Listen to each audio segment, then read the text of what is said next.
Another ghostly tale. Shincliffe village lies just a mile south of Durham City. It is a very quaint little village which sits just on the River Wear. Now, Shincliffe's name has two meanings. The first one was what I was told was shiny cliff, and it was said that there was a cliff area near to Shincliffe and it was shiny. However, the second one, which I prefer, is that Shincliffe means spectral place or ghostly place. This is understandable because Shincliffe is not very far from Hoffle, and Hoffle is a very low sitting area, and ghostly mists certain times of the year move around Hoffle. This is nothing supernatural, it is just because Hoffle lies very low and cool air causes these mists.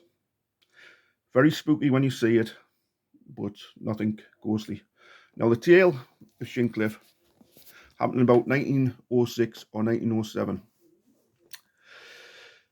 A police officer for the village of Shincliffe had gotten a lot of reports that a ghostly figure had been seen shooting from one side of the road to the other, making a screaming, crying noise. The police officer, after a few reports, decided he would go and investigate. So he got on his bike, and started to ride down the village into Shincliffe.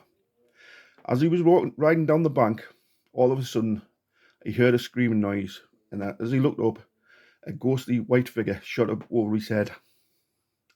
This apparition scared him, gave him a fright, and he fell off his bike. As he sat there, he watched the figure go across from one side of the road to the other and then disappear.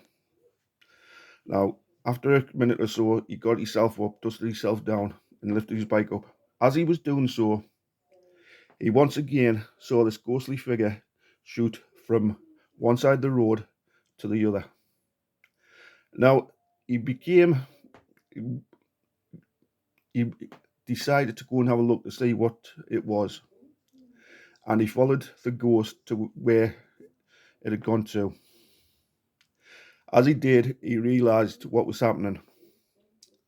Somebody had been playing a prank with the villagers of Shincliffe village, and they had tied a piece of string from one tree which led across from one side of the road to the other, and then they had made a pulley system where a ghost would shoot from one side of the road to the other by just a pull of the string. And the noise of the scream or the cries was a whistle, which when they pulled it across one side to the other, the movement of the air made it sound as though it was screaming. The police officer never found who the person who was doing ghostly, the ghost trick was. But it just goes to show that sometimes ghosts are not what they seem.